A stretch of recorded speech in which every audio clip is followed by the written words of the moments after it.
घरोघरी मातीच्या चुली. प्रेक्षकांनो, मालिकेचा कसला जबरदस्त ट्रॅक आता समोर आलेला आहे. आत्तापर्यंत आपण इकडे पाहत आहोत की आता शर्वरी आणि आता राहुल हे दोघं जण मात्र आता पळून जाण्याचा प्लॅन करतायत. राहुलचा फंडा सिंपल आहे, माझ्याकडे पैसे आहेत, आपण पळून जाऊया. पण शर्वरीला हाव सुटलेली आहे, मला आता पैसे पाहिजेत. आणि याच हव्यासा पोटी आता शरू पूर्णपणे या सगळ्यामध्ये अडकलेली आहे. आणि त्यानंतर बाकी कुणी नाही पण स्वतः तिच्या 3 भावांनीच मात्र आता शर्वरीच्या विरुद्ध मात्र आता सगळे पुरावे शोधलेले आहेत. हो प्रेक्षकांनो, शर्वरीच्या विरोधात असे आता काय पुरावे या तिघांना भेटलेत आणि या सगळ्यामध्ये मात्र आता या तिघांनी काय धुमाकूळ करत मात्र राहुल आणि शर्वरी या दोघांना सुद्धा अटक कडवून आणलेली आहे. नक्की काय घडलंय, कसं घडलंय, सगळं सविस्तरपणे पाहूया. इकडे मात्र ज्या वेळेला आपण आता पाहत आहोत की या सगळ्यामध्ये ज्या वेळेला मात्र आता आपण इकडे पाहिलं की शर्वरी घरी आले तर आता काळजी वाटते, ती म्हणजे स्वतः आता इकडे स्वतः सुमित्रा प्रत्येक वेळेला आपला जो मुलगा चुकीचा आहे किंवा आपलं जे मूल चुकीचं आहे किंवा जी सून चुकीची आहे तिचीच बाजू घेते. ऐश्वर्या चुकीची होती तेव्हा ऐश्वर्याची बाजू, ऐश्वर्या सारंग मिळून चुकीचं काम करत होते तेव्हा त्या दोघांची बाजू, आणि आता शर्वरी चुकलेली आहे तर शर्वरीची बाजू. जो चुकेल त्याला साथ द्यायचं हे सुमित्राने ठरवलेलंच असतं. आणि त्यावेळेला शरू सांगायला लागते, काही नाही आई, मला तर खरं जगण्याची इच्छाच राहिलेली नाही आहे, म्हणून खरं तर मी स्वतःला संपवायला गेले होते. आणि त्यानंतर मात्र आता सुमित्रा हादरले, काय काय बोलतेस तू? आणि त्यावरती जानकी सुद्धा हादरले. एक सुमित्रा एक मूर्ख तर जानकी 10 मूर्ख आहे. तिला प्रत्येक वेळेला मात्र आता जेव्हा बरोबर असेल तेव्हा चुकीचं म्हणायचं असतं आणि चुकीचं असेल तेव्हा बरोबर म्हणायचं असतं. आणि त्यानंतर मात्र आता जानकी सांगायला लागते, शरूवंश अहो असं काय करताय? मी तुम्हाला इतकं समजावलं की या सगळ्यामध्ये मात्र आता स्वतःला त्रास देऊन काही होणार नाहीये, तरीसुद्धा मात्र आता तुम्ही स्वतःला संपवण्याचा प्रयत्न केलात, हे काही बरोबर नाहीये. आणि त्यावरती मात्र आता ती सांगायला लागते, बहिणी काय करू मी जिवंत राहून? ऐश्वर्याला या सगळ्यांची नाटकं आता कळत आहेत. ऐश्वर्याला समजते की हे सगळं शर्वरी नाटक करते आणि याच्यामध्ये जानकी आणि आता आई या दोघी जणी पूर्णपणे अडकत चालल्यात. पण तिच्यावरती विश्वास कोण ठेवणार? आणि त्यावरती सुमित्रा आता सांगायला लागते, बघितलं सारंग, म्हणून मला माझ्या शरूची काळजी वाटत होती की ती कशी असेल काय असेल, तर तुला असं वाटतंय की मी फक्त तिचीच काळजी करते, ते काही नाही आहे. मला आता या सगळ्याचा खूप कंटाळा आलेला आहे, म्हणजे आता सगळ्यांना सफाई देण्याचा कंटाळा आलाय. शरू एक काम कर, तुझ्यासोबत मला पण घेऊन चल, मला पण या जगात राहायचं नाहीये. असं म्हणत मात्र आता तिने या सगळ्यामध्ये काहीही झालं तरीसुद्धा मात्र आता गेम जिंकलाय शर्वरीने मात्र आता या सगळ्यामध्ये सांगितले, नाही आई, मी खरंच परत आले ती तुझ्यासाठी. मला माहिती आहे की जर का आता माझी काही कमी जास्त झालं तर तू स्वतः जगू शकणार नाहीयेस, त्याच कारणासाठी मी आता फक्त आणि फक्त परत आलेली आहे. खरंच आई मला माफ कर, मी असा विचार केला, मी यापुढे असं काही करणार नाही. पण मला इन्सिक्युरिटी वाटायला लागले, कसं मी पुढचं आयुष्य माझं आता काढू? काही नाहीये माझ्या हातात, ना नोकरी करू शकत आहे ना. इतके वर्ष मी नोकरी न केल्यामुळे मला आता खरंच कळत नाहीये की मला कोण नोकरी देईल. यावरती जानकी सांगायला लागते, वंश तुम्ही कशाला काळजी करताय? ऋषिकेश आहेत ना, ऋषिकेश या सगळ्यामध्ये काही झालं तरीसुद्धा तुम्हाला आता वाऱ्यावरती सोडणार नाहीत, ही गोष्ट लक्षात घ्या. यावरती मात्र ती सांगायला लागते, वहिनी तू म्हणतेस ते बरोबर आहे ग, पण माझा जॉबचा काही एक्सपिरियन्स नाही आहे, बघतेस ना जॉबच्या किती मारामाऱ्या आहेत ते. यावरती जानकी सांगते, काळजी करू नका. त्यावरती मात्र आता सुमित्रा सांगते, तू बिलकुल काळजी करू नकोस. ऋषिकेश तुला म्हटलंय ना की आत्ता जे काही इम्पोर्ट एक्सपोर्टचं जे पैसे येणार आहेत ते तुला देणार आहे, असंच काही ऑर्डरचे पैसे तुला द्यायला सांगेन, तुला तेवढ्याच तुझे आता पैशाची सिक्युरिटी येईल. असं म्हटल्यावरती जे आता शर्वरीला पाहिजे आहे ते सगळं घडतंय म्हटल्यावरती तिची आता नाटकं अधिकच वाढतात आणि ती अधिकच आता सगळ्यांना इमोशनली ब्लॅकमेल करण्याचा प्रयत्न प्रेक्षकांनो करत आहे. बरं, हे सगळं चालू असताना मग आता ऋषिकेश इकडे बाजार समितीच्या इथे आलाय आणि बाजार समितीच्या इथे आल्यावरती तो काही लोकांना मात्र आता आपल्या या सगळ्यामधल्या कशा पद्धतीने हँडल करायचं, काय हँडल करायचं हे सगळं सांगण्यासाठी लागलेला आहे. ज्या वेळेला तो आता हे सगळं सांगण्यासाठी आलेला आहे आणि त्यावेळेला मात्र आता या तिथल्या लोकांनी मात्र आता खूपच गहजब केलाय.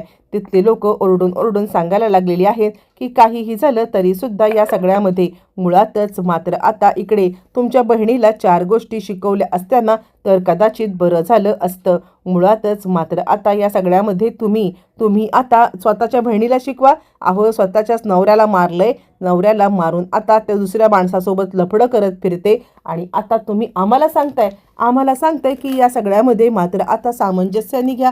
आता मात्र चिडलेला आहे तो म्हणजे ऋषिकेश, कारण कोणत्याही भावाला आपल्या बहिणीवरती हे असले घाणेरडे आरोप झालेले अजिबात आवडत नसतात आणि त्यामुळे मात्र आता तो चिडल्यावरती मात्र आता इकडे ती लोक सांगायला लागतात, आमच्यावरती चिडून काही होणार नाहीये, काहीही झालं तरी तुमच्या बहिणीला जरा 4 गोष्टी शिकवा. असं म्हटल्यावरती राहुलला पहिले कामावरून काढून टाका आणि त्याला या सगळ्यामध्ये मात्र आता इकडून हकलपट्टी करून द्या, तरच मात्र आता आम्ही इकडे तुमचा रिस्पेक्ट करू. असं म्हटल्यावरती चिडलेला आहे तो म्हणजे ऋषिकेश आणि तो आलाय तो म्हणजे राहुलकडे आल्यावरती मात्र आता राहुलला तो सांगायला लागतोय, बाद झालं हा, माझ्या बहिणीला भुलवणं बंद कर आणि आत्ताच्या आत्ता तिच्या आयुष्यातून निघून जा. काहीही झालं तरी सुद्धा या सगळ्यामध्ये जर का पुन्हा माझ्या बहिणीच्या आयुष्यामध्ये दिसलास ना तर मात्र गाठ माझ्याशी आहे. असं म्हटल्यावरती तो आता सांगतोय, मी काय केलंय? जर का आता तुम्हाला तुमच्या बहिणीला हे करता येत, मुळातच या सगळ्यामध्ये जर का दोष कोणाचा आहे ना तर तो तुमच्या बहिणीचा दोष आहे आणि तो दोषाचं खापर आता माझ्या माथी फोडण्याच्या पेक्षा तुम्ही आता स्वतःच्या बहिणीला समजवलंत ना तर कदाचित बरं होईल. असं म्हटल्यावरती मात्र आता या सगळ्यामध्ये ऋषिकेश चिडलाय आणि तू मला सांगणार की माझ्या बहिणीला मी काय शिकवायचं आणि काय नाही ते? खबरदार जर या सगळ्यामध्ये शरूचं नाव तुझ्या परत एकदा तोंडामध्ये आलं तर, असं म्हणत त्यांनी आता हल्ला केला इकडे. आता त्यानंतर लगेचच राहुलने फोन करत ही बातमी शर्वरीला कानावरती घातले. मग काय इकडे आता ह्यांनी बेदम मार देऊन त्याला, आता बोल काय केलेस तू नक्की? तू आता या सगळ्यामध्ये काहीतरी असं केलेलं आहेस की जे तू लपवतेस. इकडे तोपर्यंत आता मात्र शर्वरी सांगायला लागते वहिनीला, वहिनी अगं ऐक ना, मला कळतच नाहीये की आता दादा आणि सौमित्र दादा हे 2 जण गेलेले आहेत ते म्हणजे राहुलला मारायला. अगं त्याचा काय दोष आहे? राहुलला का म्हणून ते 2 जण मारतायत? यावरती जानकी म्हणते, काय बोलताय तुम्ही वंच, हे कुठे गेलेत? यावरती मात्र आता शरू इकडे रंगवून घडलेला सगळा प्रकार सांगायला लागते आणि जानकीला जरासा धक्काच बसलाय. जानकीला काहीच कळत नाहीये की हे सगळं काय चाललंय आणि त्यानंतर मात्र आता जानकी, तुम्ही काळजी करू नका, काहीही झालं तरी सुद्धा मी या सगळ्यामध्ये मात्र आता ऋषिकेश सोबत बोलेन. असं म्हटल्यावरती मात्र आता ती सांगायला लागते, तू बोलशील ग, पण दादाने खरं तर आता तुझं ऐकलं पाहिजे ना. यावरती ती म्हणते, मी बोलेन. इकडे तोपर्यंत आता अशी गोष्ट घडले की या सगळ्यामध्ये राहुलने मात्र आता खूप मोठी पोलखोल केली.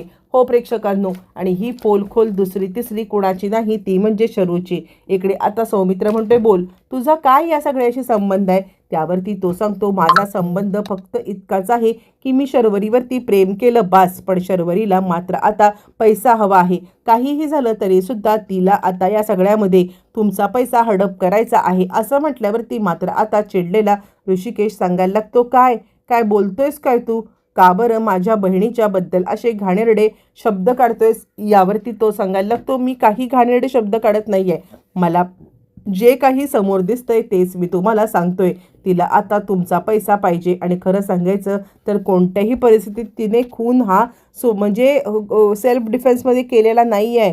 मुळातच ती आता एक क्रिमिनल माइंडचीच मुलगी आहे. मला पण तिची आता भीती वाटायला लागली. नानांना पण शर्वरीनेच मारले, कारण नानांनी आम्हाला दोघांना एकत्र पाहिलं होतं आणि त्यानंतर नानांना मारलेलंच आता इकडे पाहिलेलं आहे ते म्हणजे विक्रांतने, आणि म्हणून तिने विक्रांतला संपवले. लक्षात येतंय का तुमच्या? यावरती आता मात्र चिडलेला सौमित्र सांगायला लागतो, तू खोटं बोलतोयस, तू आम्हाला मुद्दामच भुलवण्याचा प्रयत्न करतोयस. यावरती तो म्हणायला लागतो, अजिबात नाही, मी तुम्हाला कोणत्याही प्रकारे भुलवण्याचा प्रयत्न करत नाहीये, मी जे काही सांगतोय ते खरं सांगतोय. असं म्हटल्यावरती मात्र आता काय पुरावा काय आहे तुझ्याकडे? आणि त्यावेळेला मात्र आता इकडे खऱ्या अर्थाने राहुलने सगळे पुरावे समोर आणलेत आणि पुराव्यानिशी मात्र आता या सगळ्यामध्ये त्यांनी मात्र आता पूर्णपणे मात्र आता या सगळ्यामध्ये इकडे सत्याचा उलगडा. आणि त्यानंतर चिडलेल्या मात्र आता सौमित्र आणि इकडे ऋषिकेशने खूप मोठा घाट रचत घरी आलेले आहेत. घरी आल्यावरती सगळ्यात पहिले शरूवरती हल्लाबोल करण्यात आलाय. शरूवरती हल्लाबोल करण्यावरती शर्वरी गडबडले आणि त्यावेळेला राहुल आता सांगायला लागतोय, मी सगळं खरं सांगून टाकलेलं आहे, मी या सगळ्यामध्ये जे काही घडलंय ते सांगितलंय, तू मुद्दाम खून केल्यास हे सांगितले आणि नानांना पण तूच मारले हे पण सांगितले. प्रेक्षकांनो, आता मात्र शर्वरी उलटी फिरत सांगायला लागते, नाही दादा, हा खोटं बोलतोय, हा का खोटं बोलतोय मला माहीत नाहीये. आणि या सगळ्यामध्ये शर्वरी सगळ्यांनाच गोल गोल गोल गोल घुमवते आहे. आता कोण खरं बोलतोय, कोण खोटं बोलतोय आणि कोण या सगळ्यामध्ये मात्र आता खरंच म्हणजे खून कुणी केलाय हे मात्र गूढ एकदम दिवसेंदिवस वाढतच चाललंय. येणाऱ्या अनेक भागांमध्ये मात्र आता आपल्याला या मालिकेतल्या गूढ उकलत जाणार आहेत आणि मालिका खऱ्या अर्थाने कोण दोषी आहे हे समोर आणणार आहे. पण ते कधी होणार, कसं होणार, येणाऱ्या भागात सगळं